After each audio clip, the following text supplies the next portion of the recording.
Welcome to another episode of the Distributed Data Show, brought to you by DataStax Academy, where we bring you the latest news and interview technical experts to help you succeed at building large-scale distributed systems. Welcome to the Distributed Data Show. Today in studio, I have David Gilardi. Hello. You're live today. Yes, I'm actually real. Yeah, you're totally not real. in Florida. You're here. Yeah. Survived a hurricane okay? It's true. Yeah. It's true. Yeah. Good. Mostly. Is that why you're here? No, I mean, I'm sleeping. I've got a cot. Oh, okay, Yeah. good. All right, so at least you have a place to stay. Yeah, totally. We don't want our distributed data show people homeless in this whole thing. Yeah. The cot's Today, nice, by the though, way. we do have a topic. We have a new feature in KillrVideo, which is online, GitHub. We'll put the link in the show notes, but it is a reference application that we have provided, and you do work a lot on. Mm-hmm. And you just did a new feature. And what is that new feature? Recommenders. Recommenders. Okay. Well, that's a hot topic. Now, there's a lot of ways to do recommenders. How did you implement this recommender? Well, this one we implemented with Graph. Whoa. Yeah. Okay. Yeah, I just went right for it. Because Graph is cool. Well, yeah, it's really cool. No, there's a good use case for it, but yeah, it's cool. So this is a good use case for Graph. We had Denise on a few episodes ago talking about bad use cases for Graph. And she was pretty passionate, I will say, about that. But it's good because we need to know what the good and the bad is. So this is a good use case for Graph. And can you explain how it's set up? How does it work? Well, yeah. So we've got we've exercised the Graph DSLs, which might be going a little bit too far into that part, but this is in the Java version of KillrVideo, and So the Graph data model, though, is what are you tracking in the Graph database? Why use a Graph database and not use just regular Cassandra? Well, because going back to the whole use case thing, there is in recommendation engines, in ours in particular, there's really a focus on the relationships between data, right? Finding the relationships, right? Yeah. Okay. So with Cassandra data model, you need to know what the relationship is already. You're building out a materialized view, essentially. Yeah. But with the Graph, how does the data get inserted into the database? Or what is the data model there? Well, in the case of the Graph, I mean, the data model itself, in our particular case, is like in KillrVideo, it's based off of users and videos and the interactions of those users with the videos and such. So there is an explicit relationship between users and videos, things like users upload the videos and users rate the videos and so on and so forth. So our overall model is essentially based off to form the relationships between users and videos and the videos and tags. So it just fits the model really well, and so we're able to, as users are interacting with the system, right, and we're finding out who the user is, what video they're uploading, all the kind of data that goes with it, that we're pushing that into our Graph, and so that's what we're using to actually populate our Graph database. So why a Graph and not something? I mean, I think classically, you think of, I say classic, we're in a classic era of ML now, right? Yeah. No, not really. But we have this classic notion of machine learning, recommenders, things like that being more of a Hadoop, Spark type workload, batch analytics. Okay. Really. Yeah. So you didn't do that. No. And why? Well, let's see. So in our particular case, our requirement was to have a recommendation engine that was near real time, the results getting them near real time, and we wanted to base it off of the data that was coming into the system real time. So if the dynamic, it's the thing happened and I need to change my recommendation, not tomorrow after the batch runs. Exactly. Yeah, right. Exactly. Yeah. So it is really based off that near real time requirement. Right. How dynamic is it? I mean, so I always think of like, well, you're starting to put a lot of water in the pool, so to speak, and if you have a lot of interactions with the system, is it pretty reactive? I mean, can it change my recommendations if I start watching like a lot of Jean-Claude Van Damme movies? Yeah, no, absolutely. So now, will it judge me if I do that? Oh, we have a little new judge icon. Yeah. Yeah, we totally set all that up. I would hate that. Yeah, don't track me, bro. No, it's definitely dynamic. If you have one set of recommendations and then you go in and you rate other videos. Now, highly rate, right? You know, it depends on which ones you rate and how you rate them, because we have a certain scale, and I'm not right now. We're not taking into account like low ratings. If you rate a bunch of videos with a rating of 1, I don't care about that as much. I care. So, all right, let's say I do that. Let's say that, you know, Time Cop 5 stars, easy, right? Yeah. Duh. But in Bloodsport 4.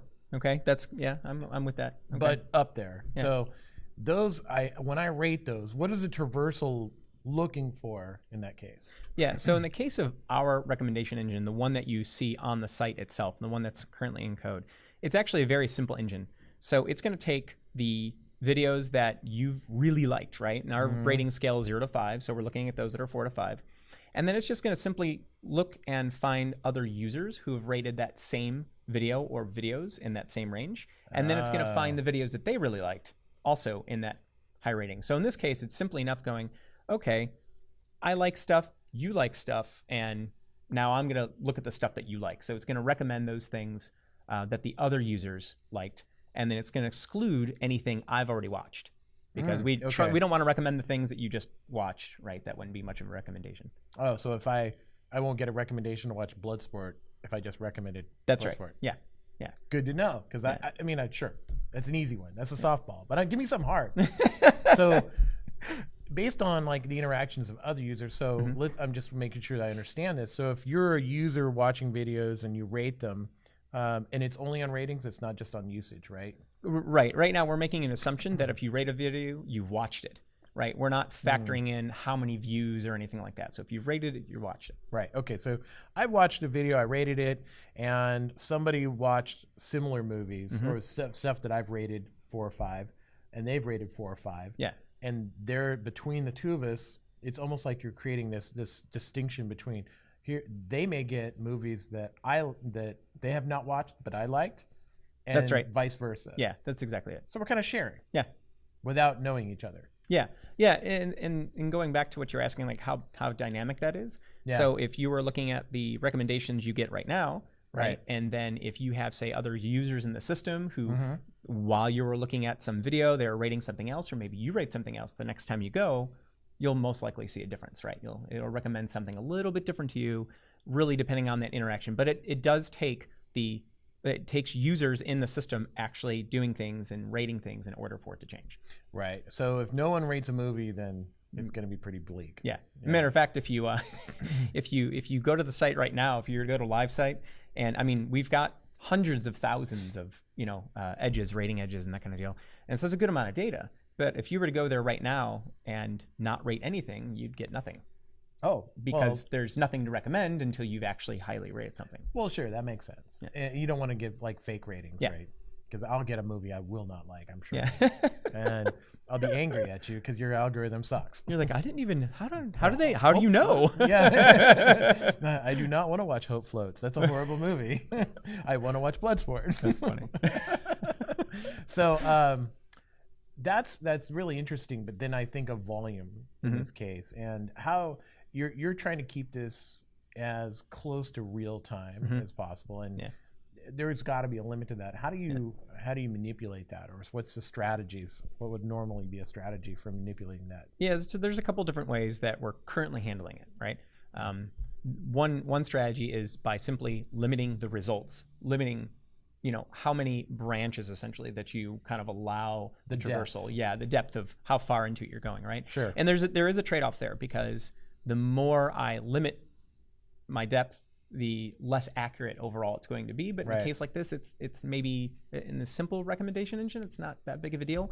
So that's one way we definitely do it, right? We put a cap on how far we're looking into our graph, essentially, is what it comes down to. The other part is a timeout, right? Simply setting a timeout. And that's actually something that, generally speaking, like when I'm working with traversals, new traversals or anything, in graph, it can be, sometimes depending on what you're setting up, you could potentially set up something that takes a really long time to come back, or maybe something that doesn't at all. So I tend to just, as a normal practice, I will set timeouts. And that way, especially in my application, if something takes a little longer than I expected, maybe something we did went viral, and all of a sudden we have, our graph explodes in size and stuff. I haven't really controlled for that. So that way it gives me a little bit of protection there. So that's just a couple ways that we currently like game the system, if you will. Well, I don't think it's gaming. I think it's more of a realistic, like knowing your data model, knowing your application. That's how I see the timeout, as it's not, fail. It's just I'm giving you this much time to find as much as you can. And that's it. Because that's what's important to me. It's like eventual consistency. It's I want high consistency or low consistency based on my use case. Now, if I was doing an analytics workload and I didn't care that it ran for a minute or two, I'd just let it fly. That's it. Yeah. But if someone was on a web page, you want to think about that. Waiting a minute is not okay. So we generally try to keep it within a second, or it could be a couple seconds to return on that part. And again, that's easy for us to kind of manage and update as we so choose. But that's a really cool feature. Now, can you say that there's also a case for a batch in this as well? So that's actually one of the areas that we're looking to eventually kind of push into is, for one, not only say taking off the constraints. Let's say we really want that recommendation engine to be a lot more accurate, right? Take off the constraints, right? That's a great case for a batch. Sure. And let that like really just go through everything that we have. Or maybe we want to bring in external data. Like right now, we're only basing all of the recommendation engine is based off of data core from the application, just the interactions in the application. There is nothing external coming into play. So there might be some data sets that make sense to pull in that would also say nuance or influence the recommendation engine, but that would be a case for something more along those lines. Sure. Like a most good batch is about the larger use case and synthesizing as much information as possible to get an outcome. And it's interesting, especially inside DSE with Graph. I know that you can do batch analytics inside of the Graph as well. So there's this multi-model world that we live in. You do have these use cases, and they seem to blend pretty well in this case. And it's actually, again, that's something from the OLAP standpoint, right? With the Graph piece is something that we're looking to push in. It's on the plate, right? Because it exercises that very multi-model thing that you're referring to, right? So that's it's a perfect kind of use case for if we start to branch out.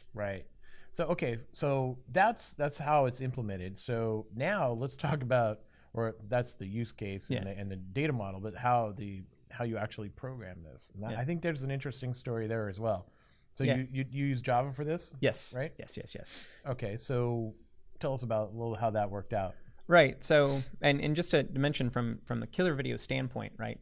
Reference app, we actually support multiple language variants. So we have C#, Node.js, and Java. The reason why we chose Java, other than that's because most everyone else does. There is that. There is that part of it, and it happens to be no surprise here, like my core language.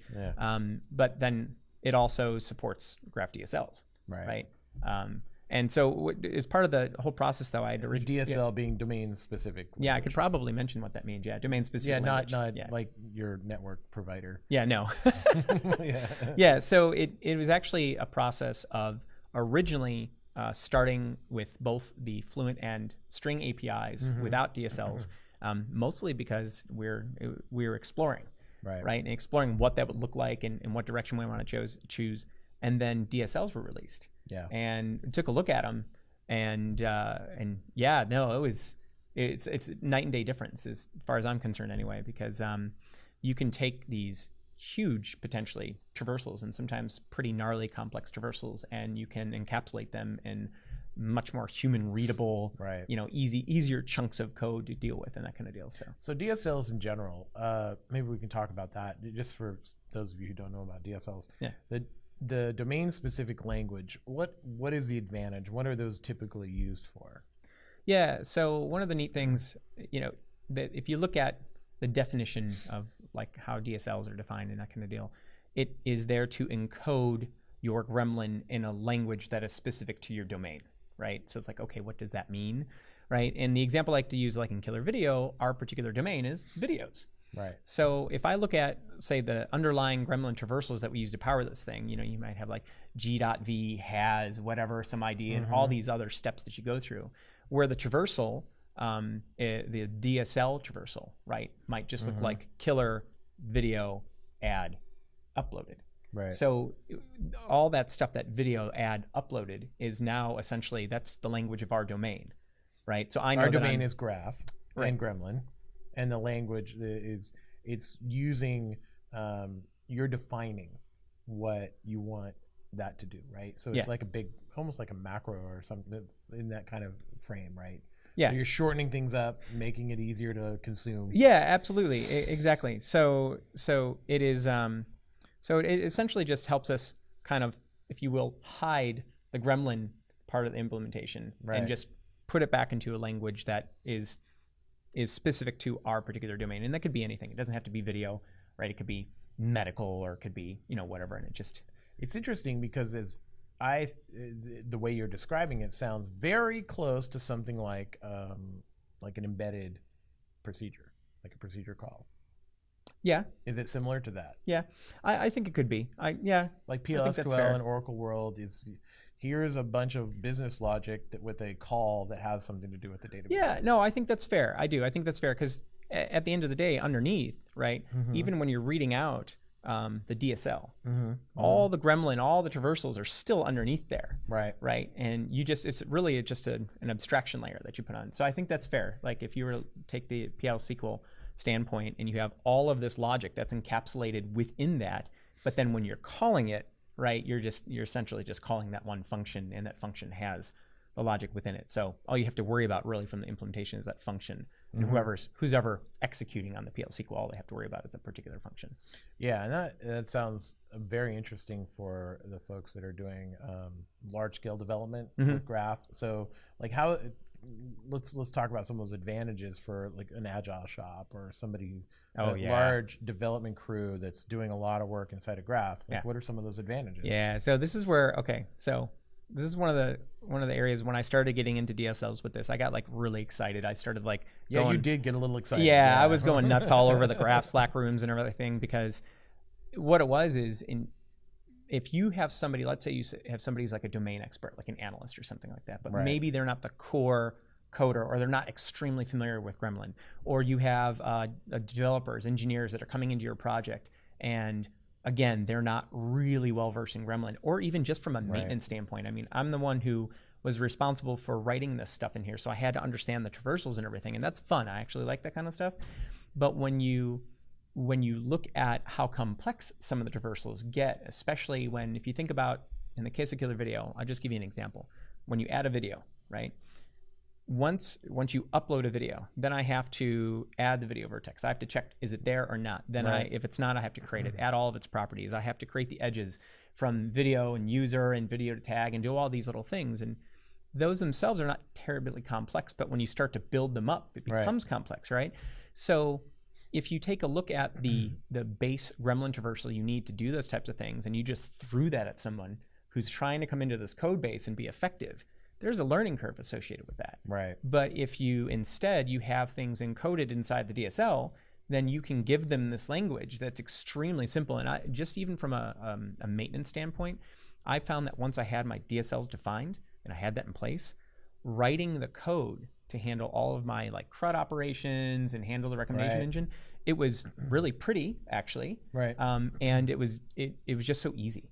It was much easier. So would this be a situation where you would have, say, a library in a jar file that has commonly used DSLs, and those DSLs could, for instance, for this application, here's our application dash DSL, Gremlin DSL.jar, and it would have all of those in there. I mean, and I think of things like this as like a library where I would distribute this to everyone that's writing code. Say, hey, if you need to do this, you need to do a recommender, here's the call.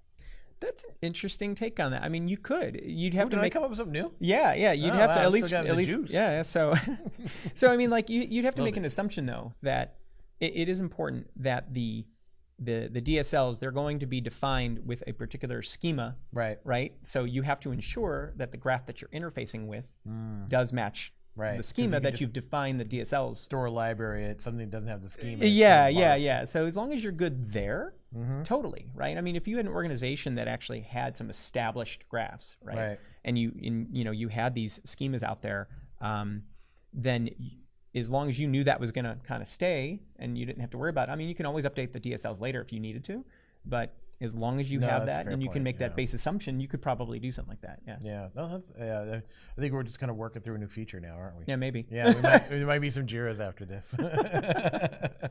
Well, this is, I think, going to be a great boon for anybody who's working with Graph, especially, in a large scale environment where there's going to be a lot of repetition. Even like one person, if you're just one developer working with Graph, you can encapsulate and shortcut a lot of stuff with this. Yeah, and and to add to that, separate from the DSL definition itself, right?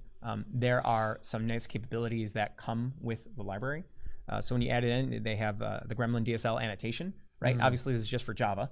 Right. But it generates all the boilerplate for you. So all you have to do is focus on the DSL template, and you write your DSL, and it will handle all of the underneath. Yeah, and if you actually take a look at what it generates, you'll notice that, this is all the work I would have had to have done, but I no longer have to do that. So that by itself is like a huge time saver. Now, has this have anything to do? And when you said annotations, it made my ears perk up. Like object mappers, is this close? I mean, does this create the similar situation as an object mapper? I'm gonna say yes, but I'm also going to. Can you map an object with a DSL? No. No, honestly, this isn't something I haven't. I'm this one yet. Pushing the agenda. Yeah. I haven't thought. You got me thinking about this. Is like, as a programmer, what would I want? But I don't know if I want. I'm not a big fan, mostly, of object mappers. Maybe I'm a little burned from Hibernate. This isn't that. Yeah. So every time I talk about object mappers, I always think of Hibernate and the hell I went through there. Like, here, I'm going to take that perfectly fine SQL you wrote and rewrite it into the worst possible SQL. And trust me, it will be the worst. Yeah, I remember some of the output from some of that stuff, and it was pretty messy. Yeah, it was really messy. It took like an hour to query it. I mean, just to parse the query. It's horrible. So, it doesn't sound like that, though. That's great. All right. Well, is there anything else we should know about DSLs here?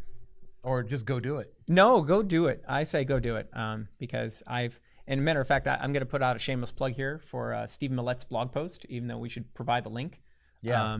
He gives an excellent overview of what DSLs are, when to use them, all sorts of examples and that kind of deal. And I find it's a great resource. Yeah. Good 1-2 punch. Yeah, and if you're doing Gremlin in Java, then I highly recommend checking out the DSLs. Yeah. Cool. That's a great way to end that. Well, thanks everyone for joining us today. This has been really interesting on DSLs. Go check them out. Go click on the links, read the blogs, and we'll see you next time. Thank you for joining us again for the Distributed Data Show.